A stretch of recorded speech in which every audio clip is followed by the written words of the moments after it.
Yooyyaa nagaan isiniifatu akkam jirtu kabajamtoota hordoftoota keenya sagantaan kun sagantaa fayyaa Dr. Koo jedhu mana keessan teessanii kan ittiin odeeffannoo fayyaa argattan karaa ITV afaan Oromoo torbanitti yeroo tokko isin biraan geenyudha. Sagantaa keenya keessattis odeeffannoowwan fayyaa garaagaraa fayyaa daa'immanii fayyaa dubartoota ulfaa odeeffannoowwan fayyaa qorichaa wal qabatan akkasumas immoo odeeffannoowwan fayyaa dhibee xiinsammuutii wal qabatan kan isin biraan geenyu ta'a jechuudha. Sagantaa keenya keessattis barumsa guddaa akka argattan abdii guddaa qaba. Torban keessan akkam ture? Haala kamiin dabarsitan? Fayyaa keessan eegamaadha. Egaa sagantaa keenya torban darbee irraatii barumsa guddaa akka barattan abdii guddaan qaba. Sagantaa keenya guyyaa irraatiinis immoo bifa addaatiin waa'ee dhimma fayyaa dubartoota ulfaa irratti haasa'uudhaaf dhiyaatee jira jechuudha. Hanga xumurata sagantaa keenyaatti nu hordofaa isiniin jedha. Sagantaa kana immoo qopheessuudhaan kan isin biraan ga'u Dr. keessan Dr. Naafi Argeetudha. Hanga xumurata sagantaa keenyaatti nu waliin tura. Egaa kabajamtoota hordoftoota keenyaa sagantaa keenya guyyaa irraatiin kan waliin ilaallu dubartoonni ulfaa yeroo ulfaa maal gochuu qabu maal gochuu hin qaban kan jedhu fayyaa isaaniitiif akkasumas immoo fayyaa daa'ima yookiin immoo miciree gadameessa isaanii keessa jiruuf maal gochuu qabu kan jedhu waliin kaafnee walii ilaala jechuudha. Egaa akkuma beekamu addunyaa kanarratti namni hedduun erga dhalannee as geenye horaa baay'achaa namoonni biiliyoona hedduun addunyaa kanarra jiraachaa jiru jechuudha. Sadarkaa baay'ee namni kun hundumtuu sadarkaa hedduu keessa dabarsee gadameessa keessa guyyaa 280 erga dabarse booda gara dachee kanaatti dhufe jechuudha. Egaa turtiin guyyaa 280 micireen daa'imni tokko yookiin micireen tokko gadameessa haadhaa keessatti dabarsu fayyummaa isaatii fi haati maal gochuu qabdi akkasumas immoo sababii garaagaraadhaan kan ka'e dhiibbaan garaagaraa yookiin immoo rakkoowwan fayyaa garaagaraa yeroo ulfaa haadharra ga'uu waan danda'uuf immoo haatis yookiin immoo namoonni abbaa manaas ta'uu danda'a maatiin maal gochuu qabu kan jedhu waliin kaafnee haasofna jechuudha. Egaa akkuma beekamu sanyiin dhiiraa fi sanyiin koromaa yookiin sanyiin dhiiraadhaa fi hanqaaquun erga wal arganii booda yookiin immoo ujummoo gadameessaa keessatti fertilaayizeeshinii erga raawwatee booda daa'imni yookiin immoo micireen kunniin gadameessa keessatti maxxanuudhaan yookiin immoo keessoo gadameessaatti maxxanuudhaan guddinni micireen eegala jechuudha. Achirraa akkuudhaan turtii booda daa'imni tokko dhiigni daa'imaaf dhiigni haadhaa wal keessa deemuudhaan yookiin immoo dhiigni haadha irraatii wantoonni nyaati ta'uu danda'a. Dabalataan immoo daa'ima guddina daa'imman sanaatiif kan barbaachisu karaa dhiiga haadhaatiin geejjibamee fi gara daa'ima kanaa deemu yookiin immoo gara miciree kanaa deemuudhaan guddachuudhaan turtii guyyaa 280 yookiin immoo yeroo baay'ee baatii 9 walakkaa booda daa'imni tokko gara dachee kanaatti dhufa jechuudha. Baay'ee namatti tola. Uumamni kun baay'ee nama ajaa'ibsiisa. Bifa salphaati wantoonni ijaan argamuu hin dandeenye hubadhaa wantoonni ijaan argamuu hin dandeenye isparmi seeliin ijaan argamuu hin danda'u hanqaaquunis ijaan arguu hin dandeenyu wantoonni kunniin walitti dhufanii wal arganii isa booda maal ta'a jechuudha namni kun uumamee yookiin immoo namni argitan kun uumamee dhalatee guddatee iddoo garaagaraa ga'a jechuudha. Mee dubartiin ulfaa tokko utuu gara sanaatti hin deeminii yookiin immoo dubartiin tokko abbaan manaa fi haati manaa tokko yookiin hiriyyaan lama wal fuudhaaf karoorfatanii dursa yaaliin yookiin immoo gorsa san argachuu qaban ni jiraata jechuudha. Yeroo baay'ee namoonni baay'een maal godhu dubartiin tokko erga ol foofte yookiin immoo erga pereediin ishee hafee booda kan gara mana yaalaa dhuftu. Garuu akkas ta'uu hin qabu. Abbaan manaa fi haati manaa tokko erga akkuma wal fuudhanii mana yaalaa dhufuudhaan tajaajilli garaagaraa jiraachuu danda'a. Tajaajilli gorsaa jira. Akkasumas immoo qorichoonni utuu dubartiin sun ulfaayin fudhattu jira. Kan biraan immoo namoonni baay'een karoora yeroo dheeraa qabaachuu danda'u, karoora yeroo gabaabaa qabaachuu danda'u. Fakkeenyaaf amma wal fuudhanii baatii 6 booda yookiin immoo waggaa 2 booda yookiin waggaa 1 booda dhala godhachuu barbaanna yookiin immoo mucaa godhachuu barbaanna jedhanii waliin mari'achuu danda'u. Yeroo akkasii maal ta'uu qaba jechuudha dhufanillee waan isaaniif barbaachisu illee argachuun baay'ee barbaachisaadha jechuudha. Ammas waan kana irra deebi'een dubbadha. Keessattuu namoonni hedduminaan magaalarra kan jiran namoota xiqqoo hubannoo qabantu namoota muraasa qubaan lakkaa'amantu dhufee yaalii kana argata. Garuu namni kamiyyuu dhufee yaalii duraa yookiin immoo yaalii ulfa duraa argachuun baay'ee barbaachisaadha jechuudha. Kanaaf gorsi garaagaraa kennamuufii danda'a. Dabalataan immoo dubartiin tokko ulfaadhaaf karoora qabdi yoo ta'e dursee qorichoonni kennaman yookiin immoo vaayitaaminoonni kennaman jiraachuu danda'a. Keessattuu fooliik asiidiin dubartii tokkoof utuu isheen ulfaayin dura kennama waan ta'eef dhufanillee yaalii akkasii argachuun barbaachisaadha. Qorannoon garaagaraa illee qorannoon dhiigaa godhamuufii danda'a. Even simply gartuun dhiiga isaaniillee ilaalamee akka baramu gochuun ni danda'ama. Dabalataan immoo rakkoo fayyaa garaagaraa maatiin isaanii soo qabatee wanti hundumtuu istirii yookiin immoo ogeessi fayyaa tokko seenaa isaanii qoratee fiizikaal egzaaminashinii egzaamaan isaan godhee qorannoowwan barbaachisu itti himee dabalataan immoo gorsa barbaachisaa kenneefii gaggeessa jechuudha. Erga kana ta'ee booda egaa dubartiin tokko erga ulfoofte yookiin immoo erga periyoodii ishee tafee booda immoo mana yaalaa dhuftee gargaarsa garaagaraa yookiin immoo hordoffii argachuu dandeessi. Waa'ee hordoffii yeroo ulfaa kanaan dura sagantaa bal'aa kaafnee waliin haasofnee mari'anneerra. Yeroo ulfaa dubartiin tokko hordoffii yeroo gootu mana yaalaatti maaltu kennamaa fi tajaajila akkam akkamii kennamaa fi yeroo akkam akkamii immoo dhufuu qabdi kan jedhu kaafnee haasofneerra. Sagantaa keenya guyyaa irratti immoo dubartiin tokko yeroo ulfaa wantoonni garaagaraa ishee mudachuu danda'a. Dabalataan immoo dhiibbaan garaagaraa dhiibbaa namaa akka ishee hin mudanneef micireen gadameessa yookiin immoo micireen gadameessa ishee keessa jiru akka hin miidhamneef dabalataan immoo isheenis akka hin miidhamneef immoo maal gochuu qabdi kan jedhu waa'ee nyaataas ta'uu danda'a dhugaatiis ta'uu danda'a akkasumas immoo haala jireenyaa dabalataan immoo mallattoowwan garaagaraa illee mallattoowwan daanjar ta'an beekanii akka isaan mana yaalaa dhufan maal akka ta'e isinitti himan jechuudha. So jalqaba irratti dubartiin ulfaa tokko namni kamiyyuu tariitti ulfaa'uudhaaf karoora qabdu yoo ta'e gara fuulduraatti nama kamiifiyyuu nafu waan ta'eef dubartoonni marsaa laguu keessan ispeeshaalii marsaa laguun keessan guyyaa inni itti isinitti dhufu beekuun baay'ee barbaachisaadha. Namoonni baay'een hin beekan. Tarii guyyaa isaa qabachuu yoo isinitti ulfaatan namoonni baay'een ayyaanaan kan qabatan jiru ayyaanaan. Fakkeenyaaf ayyaanni Faasikaa darbee guyyaa akkasii booda ayyaanni Faasikaa darbee akkasii booda jedhanii kan dubbatan jiraachuu danda'u. Guyyaa Arafaa booda akkas jedhanii illee kan dubbatan jiraachuu danda'u. Yoo guyyaa sadandeessan guyyaan isaa maal akka ta'e qabachuun baay'ee barbaachisaadha. Tarii sababii garaagaraa kan ta'e illee biizii taatanii guyyaa sana qabachuu yoo isinitti ulfaate abbaa manaa keessan yookiin immoo maatii keessan yookiin hiriyaa keessan illee akka isaan qabatan gochuun barbaachisaadha jechuudha. Yoo danda'ame immoo katabachuudhaan tarii yeroo baay'ee sammuun keenya hojii garaagaraatti biizii yeroo ta'u sammuun keenya yeroo hojii garaagaraatti biizii ta'u irraanfachuu waan danda'uuf katabdanii kaa'achuun illee baay'ee gaarii jechuudha. Maaliif kan jedhuu fi ispeeshaalii guyyaa marsaan laguu keessan isinitti dhufu beekuuni guyyaa marsaan laguu keessan isinitti dhufe kan dhuma baruun tokkoffaa daa'imni suni meeqa akka ta'e torban meeqa yookiin immoo ji'a meeqa akka ta'e baruun illee gestational age isaaf illee nu gargaara. Guyyaan da'umsa keessan illee gara fuulduraatti yoom akka ta'uu danda'u calculate godhanii kaa'uuf illee nu gargaara jechuudha. Kana jechuun expected date of delivery kan jennu kanaaf baay'ee barbaachisaadha jechuudha. Waan ta'eef guyyaa kana beekuun baay'ee barbaachisaadha jechuudha. Keessattuu kan dhumaa yoo ta'e guyyaa jalqaba isinitti dhufee fi yoom isinirraa akka dhaabbate.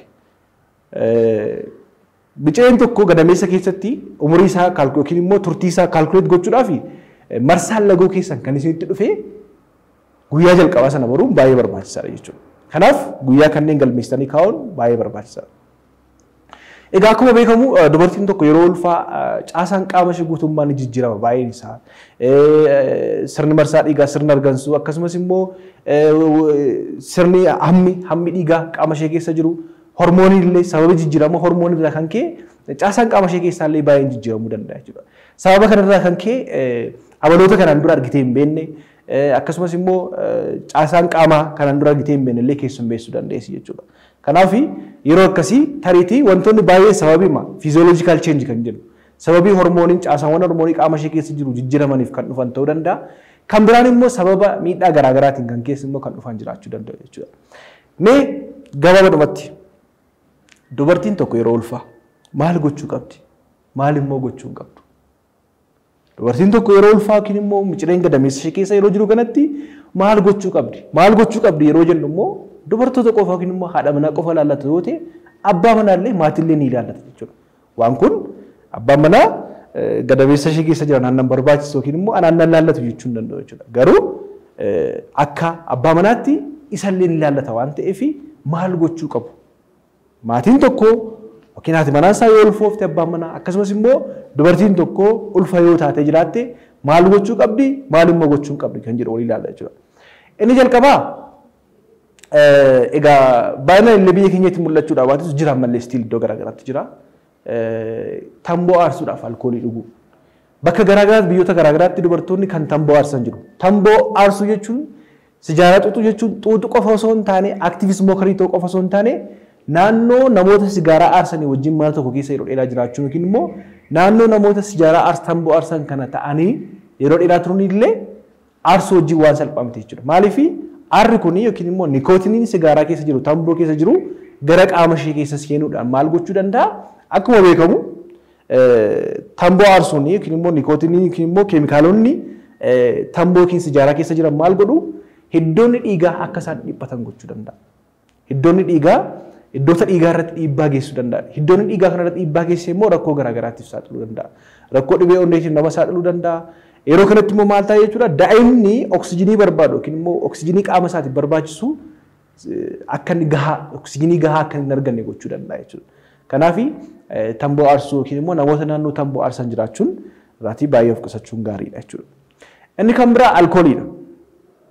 Alkoolii kan dhugan jiru yeroo ulfaa namoota baay'een argina darbee namoota argina jechuudha. Alkoolii dhuguun tokkoffaa onnee daa'imaa yookiin immoo caasaa qaama daa'imaa sammuu daa'imaa irratti miidhaa geessuu danda'a. Dubartii simmiidha. Tiruu daa'imaa yookiin tiruu dubartootaa miidhuu danda'a. Qaama dubartootaa miidhuu danda'a. Dabalataan immoo daa'ima irratti yookiin immoo miciree gadameessa keessa jiru sana keessatti onnee isaa irratti akkasumas immoo caasaa onnee isaa akkasumas immoo caasaa qaama biraa irratti miidhaa geessuu danda'a jechuudha. Kanaaf dubartoonni yeroo ulfaa alkoolii dhuguun baay'ee barbaachisaa miti. Baay'een keessan beektu garuu at least kana gochuun baay'ee barbaachisaa waan ta'eef jechuudha. Inni lammaffaa yeroo ulfaa supplement yookiin immoo vaayitaaminoonnii fi akkasumas immoo bakka nyaataa kan bu'aa wantoonni garaagaraa kennamuufii danda'u. Egaa yeroo ulfaa vaayitaaminii yookiin immoo sapplimentoonni garaagaraa ogeessa fayyaatiin ni kennamu. Kunniin maaliif qaama isheedhaaf yookiin immoo daa'ima sanaaf isheedhaaf ni barbaachisa jedhamee waan yaadamuuf dabalataan immoo rakkoowwan caasaawwan garaagaraa qaamatti dhufuu danda'an yookiin immoo daa'ima irratti dhufuu danda'u ittisuu danda'u jedhamanii waan yaadameef jechuudha. Tarii wantoota karaa nyaataa fudhataniini wantoota dubartoonni hin arganne jiraachuu danda'a. Kanaaf sapplimentii yookiin immoo vaayitaaminii ta'uu danda'a, fooliik asiidii ta'uu danda'a, aayiranii ta'uu danda'a. Kan isiniif kenname kana haala ogeessi fayyaa isiniif ajajiin fudhachuun baay'ee barbaachisaadha. Keessattuu yeroo baay'ee naannoo baadiyyaattis naannoo garaagaraatti aayiraniin dubartootaaf hin kennama. Aayiranii yeroo kennamutti namoonni baay'een saayid effektii isaa sodaachuudhaan kan ka'e yeroo itti addaan kutan jiru hin fudhatan yeroo isaan itti fudhan illee jiraachuu danda'a jechuudha. Aayiraniin kun akkuma beekamu namoota dhiigaa qabaniif ni kennama. Garuu immoo dubartoota ulfaatiif waan barbaachisuu fi aayiraniin kun hin kennamaa jechuudha. Sababa kanaaf hirree dhiigaa qabaachuu dhiisuu dandeessu. Hirree dhiigaa qabaachuu dhiisuu dandeessu garuu aayiraniin kun yeroo isiniif kennan fudhachuun baay'ee barbaachisaadha. Kan biraan fooliik asiidiinis hin kennama. Tariitii yeroo baay'ee koombineeshinii dhiyaachuu danda'u. Aayiraniidhaa fi fooliik asiidii wal faana kennamuu danda'a jechuudha. Taabileetii tokkoon kennamuu danda'a. Egaa piroodaktiin garaagaraa jiru. Piroodaktiiwwan garaagaraa bifa garaagaraatiin kanneen kaalsiimii of keessaa qaban wantoota caasaa guddina sammuu daa'immaniitiif barbaachisan kanneen kan of keessaa qaban hedduminaan kontentii akkasii kan qabu kan dhiyaatu jiraachuu danda'a. Kanas fayyadamuun gaariidha. So keessumaa yeroo baay'ee fooliik asiidiin kun kennuun maaliif barbaachisaa yoo jenne yeroo baay'ee ulfa dura yookiin immoo dubartiin tokko jalqaba irratti kaaseera utuun ulfaa'in duradha kan kennamuufi fooliik asiidiin kun sirna guddina yookiin immoo guddina sirna narvii wiirtuudhaaf baay'ee barbaachisaadha. Sirni narvii wiirtuu daa'immanii yookiin dugdi daa'immanii banaa ta'ee kan dhalanneef neural tube defect kan jennu kanaaf yookiin immoo sammuun daa'immanii xiqqaa ta'ee kan dhalanneef baay'ee barbaachisaa jechuudha. Kanaaf wantoota akkasii fayyadamuun illee dubartootaaf baay'ee gaariidha. Addaan kutuun qabdanii kanneen deemtanii ogeessi fayyaa kan isinii barreesse fudhachuun baay'ee barbaachisaadha jechuudha. Inni kan biraani sochii qaamaa gochuudha. Sochii qaamaa yeroo jennu maal jechuudha? Dubartoonni sochii qaamaa gochuu qabu. Sochiin qaamaa kun tokkoffaa deddeemuu qabu, woog gochuu qabu. Sababii yeroo ulfaa akkuma beekamu dhukkubbiin dugdaa jira. Qaamni itti dhiitoon jira. Wantoota kanneen ulfaatinni qaamaa gar malee dabaluunis ni jiraata. Kanaaf yeroo ulfaa sochii qaamaa gochuun baay'ee barbaachisaadha. Sochiin qaamaa kunniin gosa garaagaraa jira. Baay'inaan namoonni baay'een tarii namoonni miidiyaa fayyadamtanii yuutuubii irraa yookiis immoo googilii irraa argachuu dandeessu. Sochii qaamaa immoo akkamii gochuu qabu? Tarii namoonni carraa kana hin qabne immoo isinitti agarsiifna. Sochii qaamaa gochuu tokkoffaa sirna marsaa dhiigaatiif ulfaatina qaamaa hir'isuudhaaf dhukkubbii hir'isuudhaaf illee akkasumas immoo guddina daa'immaniitii fi guddina dubartootaaf illee baay'ee gargaara jechuudha. Kanaaf sochii qaamaa yeroo godhanitti sochii qaamaa gochuun kunniin keessattuu dhukkubbii dugdaa yeroo ulfaa dhufu dhiitoo qaamaa akkasumas immoo sirna marsaa dhiigaa isaaniitiif illee baay'ee barbaachisaadha waan ta'eef sochii qaamaa gochuun baay'ee barbaachisaadha jechuudha. Egaa sochii qaamaa akkamii gochuu qabu kan jedhu keessattuu yeroo baay'ee kan beekamu dubartoonni baay'een kan fayyadaman yoogaa kan jedhu. Egaa yeroo yerootti gargari sochiin qaamaa kun sochii akkamii gochuu qabu akkuma argaa jirtanii sochii ta'anis ta'e mana keessatti illee dirqama mana jiimii deemuu yookiin immoo koochii qabaachuun hin barbaachisu. Tarii viidiyoo yoo qabaatan viidiyoo sana hordoftanii hojjechuun ni danda'ama jechuudha. Mee sochii qaamaa yoogaa yeroo ulfaa hojjetamu ilaallee walitti adeemnu sochii qaamaa yeroo ulfaa yookiin immoo yoogaa hojjetamu kanneen daqiiqaa muraasaatii fi ilaalaatii walitti deebina.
Inni kan biraan karoora da'umsaa baafachuudha.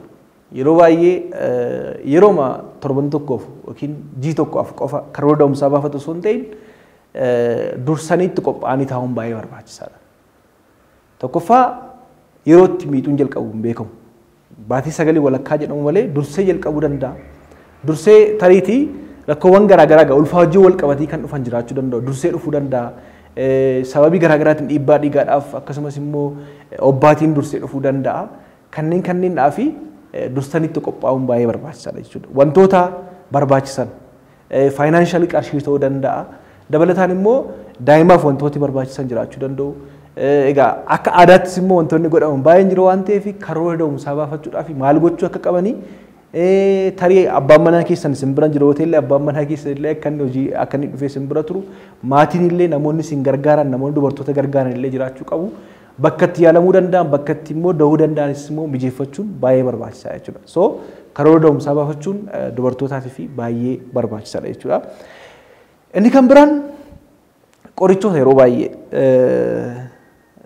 baay'inaan qoricha ogeessa ajaja ogeessa fayyaa malee fudhachuun barbaachisaa miti. Sababni isaas qorichoonni yeroo ulfaa dhorkaman baay'een isaanii jiru. Qorichoonni yeroo ulfaa dhorkaman jechuun maal jechuudha? Qorichoonni kun yeroo fudhatamanitti haadharraan dhiigaa haadhaa keessan gara daa'imaa deemuu waan danda'uuf daa'ima irratti miidhaa geessisuu danda'a. Caasaa qaama daa'imanii irratti, onnee irratti ta'uu danda'a, sammuu irratti ta'uu danda'a, tiruu irratti ta'uu danda'a, sirna qaama daa'ima sana irratti miidhaa geessisuu danda'a jedhamee waan yaadamuuf fakkeenyaaf qoricha sana haati kanaan dura fudhatte ta'uu danda'a. Garaachaaf jettee dhukkubbiidhaaf jettee dhibee kan biraaf jettee infekshinii kalee infekshinii fi fincaanii ta'uu danda'a. Kanaan dura yeroo ulfan ture fudhachuu dandeessi.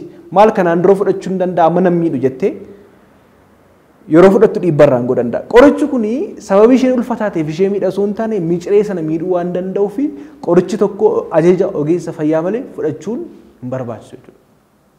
Mataan dhukkubettanii callisanii qoricha fudhatinaa ogeessa fayyaa yookiin immoo hakiima haasofsiisuun baay'ee barbaachisaadha. Maaliif akkuma isinitti hime qorichoonni kunniin daa'ima irratti yookiin immoo miciree irratti miidhaa geessisuu danda'a waan ta'eef.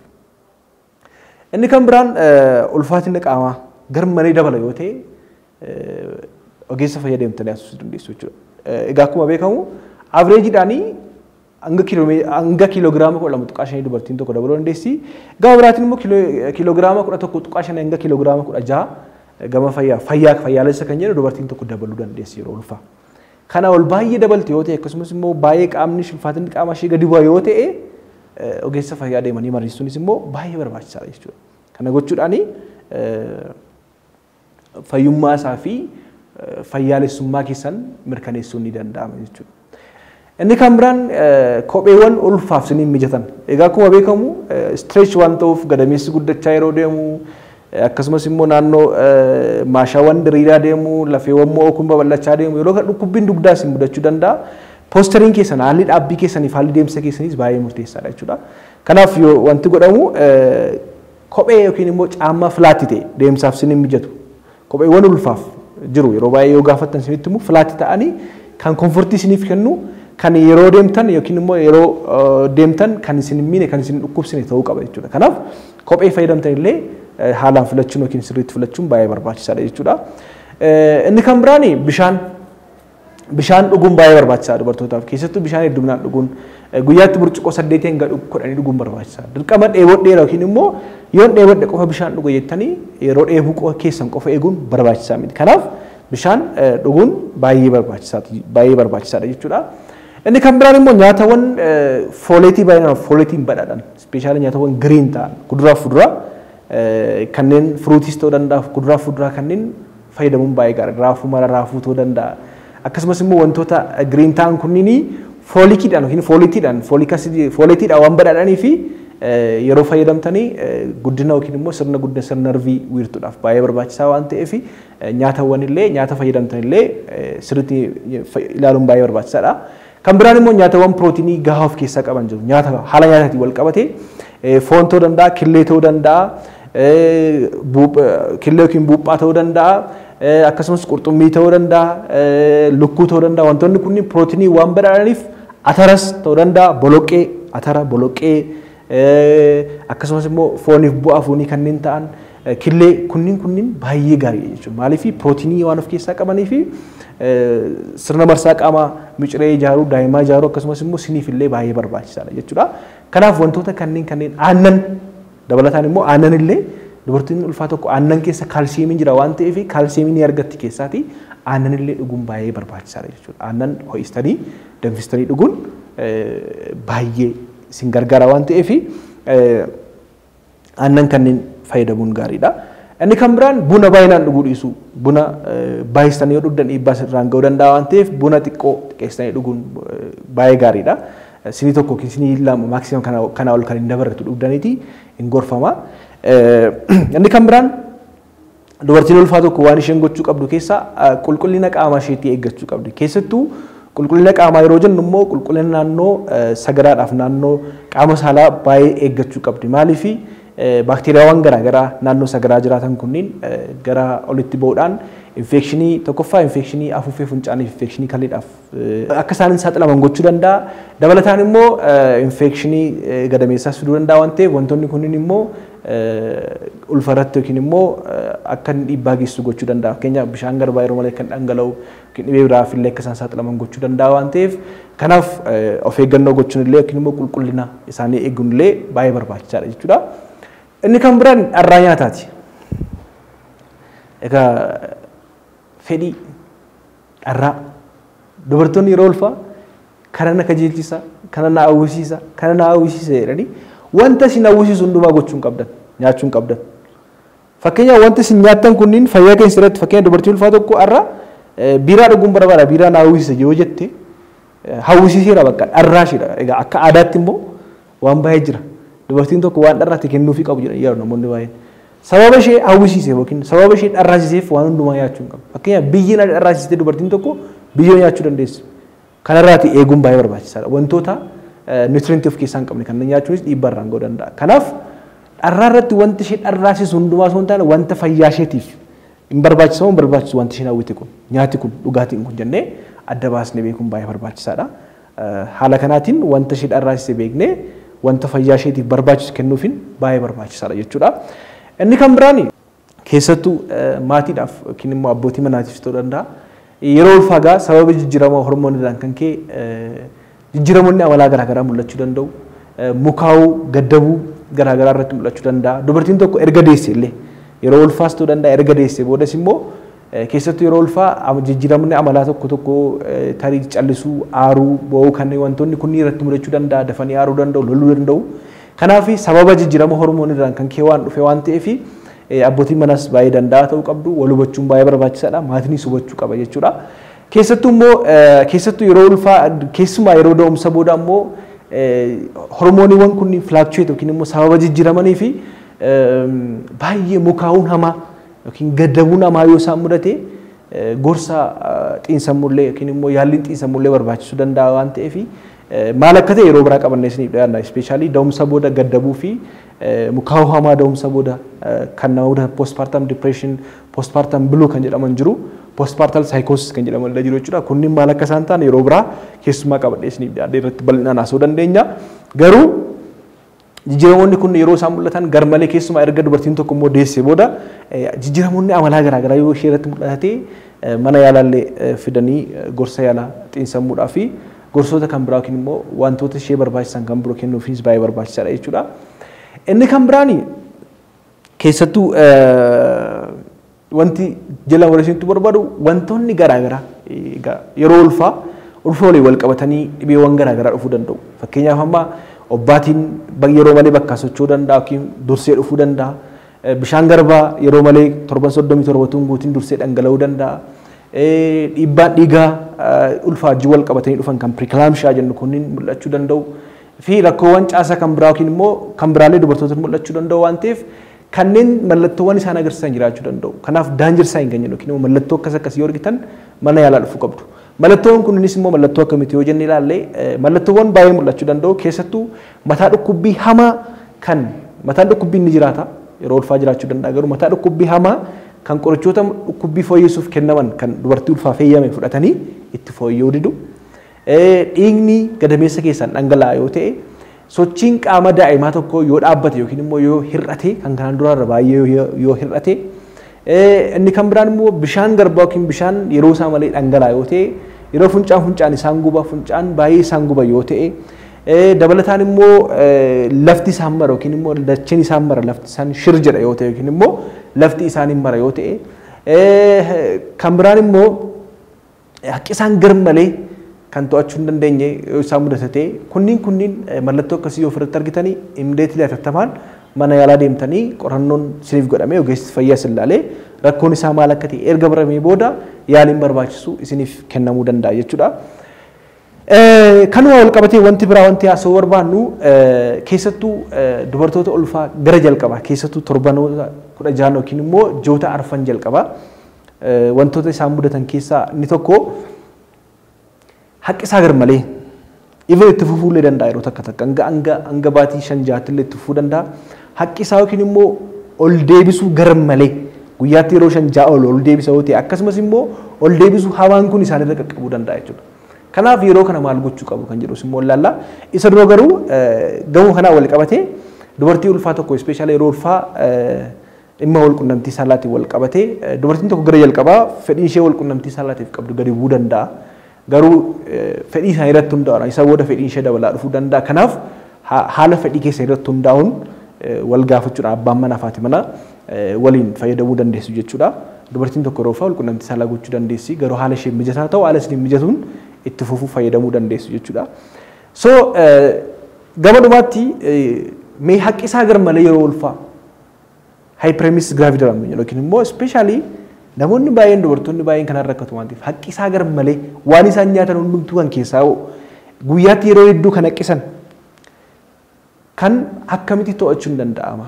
Maal gochuu qabdu mana keessanitti akkasumas immoo mana yaalaa yeroo dhuftan immoo maal gochuu qabdu kan jedhu isinitti hima jechuudha. Egaa kuni haqqisaan garmalee kuni yeroo hedduu yoo dubartoonni haqqisan dabalataanis immoo ulfaatinni qaama isaaniillee kan duraarraa parsantii 5 yoo qannase parsantii 5 fakkeenyaaf namni tokko kiiloon isaa 60 yoo ture kiiloo 3 ol yoo qannase parsantii 5 60 parsantii 5 isaa meeqa ta'a kiiloo 3 ta'a jechuudha. Kiiloo 3 ol yoo qannase rakkoo garaagaraaf saaxiluu danda'a. Keessattuu dubartoonni rakkoo garaagaraatiif saaxilamuu danda'a. Rakkoo fayyaadhaaf wantoonni qaama isaanii keessa jiran kunniin karaa haqqisaatiin supplementoonni ironii akkasumas immoo supplementoonni garaagaraa elementoonni garaagaraa kan qaama isaaniif barbaachisu bahuu danda'a waan ta'eef wantoota kanneen kan tokkoffaa mana yaalaa dhufanii wanti kun akka irraa dhaabbatu gochuun hin danda'ama. Dabalataan immoo supplementiiwwan garaagaraa kanneen kennaman jiru kan bifa gulukoosii yookiin bifa dhangala'aa kanaan kan kennaman jiru bifa marfeetiin kan kennamaniif jiraachuu danda'u jechuudha. Kanaaf keessumaa tariitii amma sadarkaa kanas otoo hin geenye haqqisaan garmalee kun sirra rakkisa yoo ta'e dubartoonni mana keessanitti maal gochuu qabdu?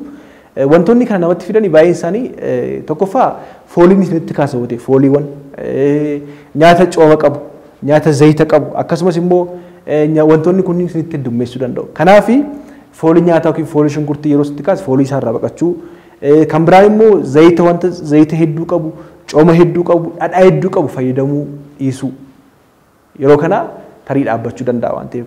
Kan biraan immoo zinjibila yeroo baay'ee zinjibila qofaasaa hurreessitanii yookiin immoo sukkumamee hurreeffamee shaayitti gochuudhaan shaayitti dhuguu dandeessu. Kan biraan immoo zinjartii kan jedhamu illee kan faarmaasii irraa gurguramu jira waan ta'eef isallee fayyadamuun akka inni hir'isu gochuu danda'a jechuudha. Nyaata immoo nyaata kanneen pirootiinii fi vaayitaaminii guutuu of keessaa qaban kanneen fudhachuunis isin barbaachisa. Inni kan biraan yeroo baay'ee isin rakkisa yoo ta'e yookiin haqqisaan kun garmalee isin rakkisa yoo ta'e wantoota isin gochuu qabdan keessaa tokko nyaata jajjabaa ta'an keenyaaf amma jajjabaa ta'an kanneen qibaatii zayitii kan of keessaa hin qabne hakaayii fa'aatu danda'a yookiin immoo daabboo fa'aatu danda'a nyaata jajjabaa ta'an kanneen yeroo yeroodhaan isaan nyaachuun gaariidha. Keessattuu nyaata yeroo nyaattan garmalee nyaachuun hundaa xixiqqeessitanii garaagarummaa sa'aatii lama dirqama ciree irratti laaqana irratti raata irratti nyaachuun qabdu yookiin immoo irbaata irratti nyaachuun qabdanii garaagarummaa sa'aatii lama nyaata illee nyaachuun baay'ee gaariidha. Keessattuu immoo nyaata jajjabaa ta'e nyaachuun baay'ee filatame jechuudha. Inni kan biraa utuu nyaataan dursaa bishaan dhugaa bishaan xiqqoo dhugaatii nyaata nyaadhaa. Utuu nyaataan dursanii bishaan dhuguun illee baay'ee gaariidha jechuudha. Fooliin nyaataa fooliin aaraa fi wantoonni garaagaraa sin jeeqa yoo ta'e immoo xiqqoo yeroodhaaf irraa fagaachuunis gaariidha. Boqonnaa illee boqonnaa gahaa fudhachuudhaan rafuu yookiin immoo boqonnaa fudhachuunis immoo wantoota kunniin akka isaan to'ataman yookiin immoo akka isaan yeroodhaaf isiniif to'ataman gochuu danda'a jechuudha. Egaa yeroo ol guuruu fi ol deebi'uun kunniin baay'ee namarratti heddummaatinaan dubartoonni miidhaa irraan ga'uu danda'a waan ta'eef wantoota kanneen wantoota nama isin jedhe kanneen fayyadamuudhaan at least to'achuun ni danda'ama jechuudha. To'achuun ni danda'ama yeroodhaaf yookiin immoo hir'isuun ni danda'ama. Baay'ee immoo si naqqisiisa yookiin immoo garmalee si naqqisiisa nyaata hundumtuu sin keessaa baay'ee yoo ta'e mana yaalaa deemtanii qorannoon isiniif godhamee akkasumas immoo yaaliiwwan barbaachisoo dhibee kanaatiif kennaman jiru. Ogeessonni fayyaa wantoota isin barbaachisan wantoota isin keessaa ba'aa jiran kanneen bakka buusuudhaa fi qaamni keessan sirni marsaa dhiigaa keessanis akka hin miidhamneetii fi ogeessonni fayyaa yaalii barbaachisu guutummaatti isiniif kennu jechuudha. Gara caaluu haadha irratti dhiibbaa geessa waan ta'eef kunniin haadholiin yaalamuu qabdu jechuudha. Maaliif yoo isin fayyaa taatan yoo isin qaamni keessan nagaa ta'e daa'imni keessanis nagaa ta'uu danda'a waan ta'eef. Kanaaf ol gurrii fi ol deebisuu yeroo ulfaatii wal qabatee wantoonni akkasii yeroo mul'atanitti sodaa tokko malee sodaatina mana yaalaa kottaa wantoota amma isiniin jedhe kanneen immoo gochuunis baay'ee gaariidha. Egaa yoo hamaa ta'edha mana yaalaa kan dhufamu akkuma isinitti hime ulfaatinni qaama keessanii parsantii 5 ol yoo hir'ate jedhee isinitti himeera yeroo hedduu irra deebi'ee wanti isin nyaattu hundumtuu isin keessaa baay'atee mana yaalaa dhufuu qabdu. Garuu immoo yeroo ulfaa akkuma beekamu gara jalqabaa irratti ol lama tuttuquu ol lama deebisuun jiraachuu danda'a. Kan sasalphaa ta'e kan baay'ee hamaaf dhibee hamaaf nama saaxile wantoota kanneen immoo wantoota amma isin jedhe gochuudhaan to'achuun ni danda'ama jechuudha. Kanaaf bifa kanaatiin hir'isuun ni danda'ama jechuudha. Egaa kabajamtoota hordoftoota keenyaa dubartoonni ulfaa yeroo ulfaa maal gochuu akka isaan qaban hubanneerra abbootiin manaas immoo keessattuu maatii fi abbootiin manaa baay'ee obsaa fi danda'aa ta'uu qabdu. Dabalataan immoo keessattuu yeroo ordoffii ulfaa akka isheen deemtuuf dubartiin tokko ordoffii ulfaa akka isheen deemtuuf immoo jajjabeessuu yoo xiqqaate yeroo 8 akka isheen deemtu yookiin immoo akka isheen deemtuuf jajjabeessuu yoo danda'ame waliin deemuun illee yeroo si waliin deemtan illee dubartoonni hin gammadu. Irra deddeebiidhaan immoo akka jaallattan yeroo hundumaa itti himaa yeroo baay'ee dubartoonni egaa sababa jijjiirama hormoonidhaan kan ka'e salphaatti dafanii aaruu danda'u amala dhabuu danda'u waan ta'eef wantoonni kunniinis baay'ee barbaachisoodha. Egaa bifa kana gochuudhaan maatiinis ta'ee abbaan manaa ijoollees ta'uu danda'a. Haala kanaan dubartoota ulfaa gargaaruun gaariidha. Dubartoonni ulfaas immoo wantoota amma jenne kana hundumaa gochuudhaan daa'ima fayyaalessa daa'ima fayya qabeessaaf ulfa fayya qabeessa isinillee fayya qabeettii taatanii daa'ima keessan nagaadhaan akkasii kamtan isiniin jechuun barbaada. Egaa kabajamtoota hordoftoota keenyaa waa'ee dhimma of eeggannoowwan yeroo ulfaa godhamuu qabu kan jedhu irratti odeeffannoo isiniif kennarraa barumsa guddaa akkasiin baratan abdii guddaan qaba. Sagantaa keenya asirratti golabnaa sagantaa kana qopheessuudhaan kan isin waliin ture dooktara keessan dooktar Naafii Argeetudha. Fayyaan dhabinaa.